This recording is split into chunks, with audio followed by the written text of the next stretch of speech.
Hello everyone. Oh goodness, it's so cold. Brr. If you've never been to Minnesota after a snowstorm, the temperature usually plummets, and we are sitting at let's see, 0. It's 0. The air hurts my face. I am out running errands, getting ready.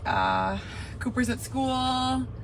He was so excited to go today. He didn't have school Wednesday or Thursday because of the snowstorm. But we are going swimming tonight. And often that means excitable anxiety for Coops, and he struggles to sleep. So he got up somewhere in the middle of the night and watched his iPad and went back to bed on the couch. So he was kind of not crabby in any way. In any Cooper's never crabby, but getting him going this morning, like he was like, ugh. So I had to dangle that swim trip. Quite a bit of dangling to get him up and going. So bus came at 7:05. He was out the door. Yikes is right. Yikes on trikes. It is so cold outside right now. I'm only going to stand for a few minutes, but I wanted to just talk about something that I've learned throughout this journey. So my son is 12, and he was diagnosed with severe nonverbal autism at age 3. He could have very, very easily been diagnosed at 18 months. So just I always say that because for context, the autism diagnosis was not a surprise. And, we had some really challenging toddler days, which, hey, I have a 4-year-old and a 1-year-old, and I will tell you those little peanuts are giving me a run for my money. But autism toddler is different. It's just a very, very different, I have 4 kids, so I can say that with confidence. It's different. And so I started sharing again on YouTube. If you go give me a follow on YouTube, it's just search Finding Cooper's Voice, it'll come up. I've started sharing over there again, just in case Facebook decides to, who knows what's gonna happen. So I started sharing over there, and I got just a really genuine comment this morning, or whenever it was, yesterday.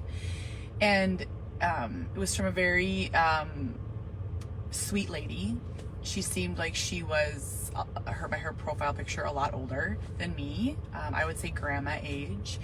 And her comment said, "I have followed your family forever. I just love you and Cooper. I keep praying for him to be cured." Now, here's what I want to say about that. And if you are a new autism parent, and if you could just kind of tuck this into your back pocket, most people are kind. I want you to remember that when someone's looking or watching or staring. Most things truly come from a place of curiosity, a place from not understanding, a place of wanting to know more. I used to be really defensive. I'll be clear. I used to push my son around in the cart at Target, and I would stare at people and just will them to say something to me. Just come on. Let's go. Let's fight. Let's go, right? Because I was scared, and I didn't know what to say, and I didn't know how to be the brave parent, and I didn't know how to be the parent who educates. But here's the deal. Yes, there's nasty people out there. There are. But most people are kind. And maybe they're staring because they have a child with autism in their life. Maybe they're staring because it brings them back to when they were in high school and they knew a child with a disability. Maybe they want to know more. Maybe they want to know how to help. So this lady, she wasn't saying that to be mean. She probably knows nothing about autism. She doesn't know.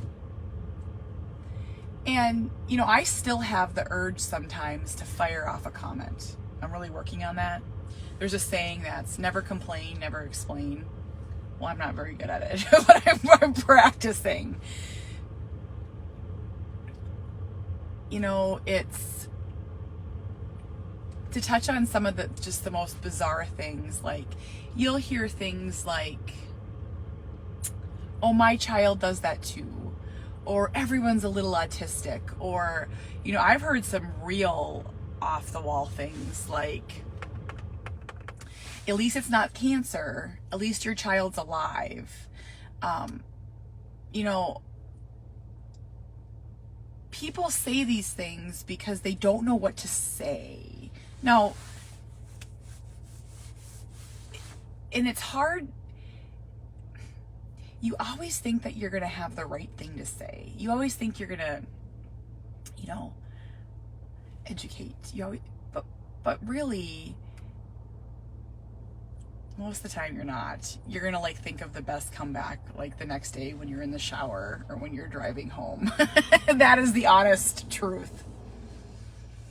Now, the other thing I want to say is I have a lovely, lovely, lovely family member in my life who lives by faith way more than I do. Just all love, heart, kindness.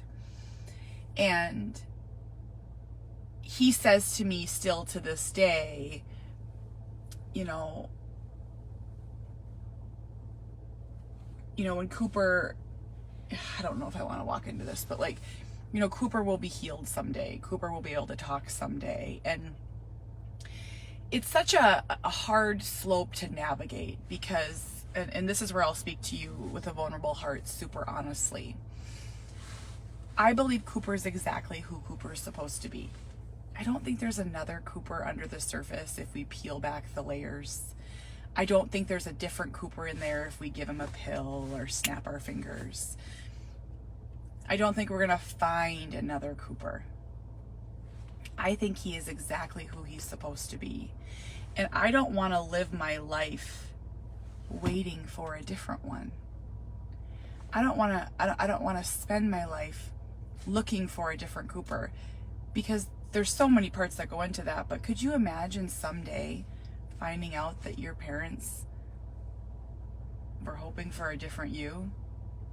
Just think about that for a second. I mean, there's a lot in there to unpack. A lot more than I have time to talk about right now in my 0-degree temperature car talk. But I don't pray for that stuff. And maybe at some point I did. Maybe when he was 2, maybe when he was 3. But right now, I really want to pray for happiness. I really want him to be joyful. I want him to be able to communicate. I want him to know he's loved and know he's safe. I want him to have friends. I want him to be loved by his siblings. I want him to be accepted wherever we are. So whether that's at school and we have an uphill climb. So do you. If you have a child with a disability, you're going to always have an uphill climb. There's always going to be poop heads that are awful. But I really just want you to think, this child is exactly who he's supposed to be, or her. And if I spend my life hoping for a different child or trying to change him, switch your thought process. How do we help this child live here?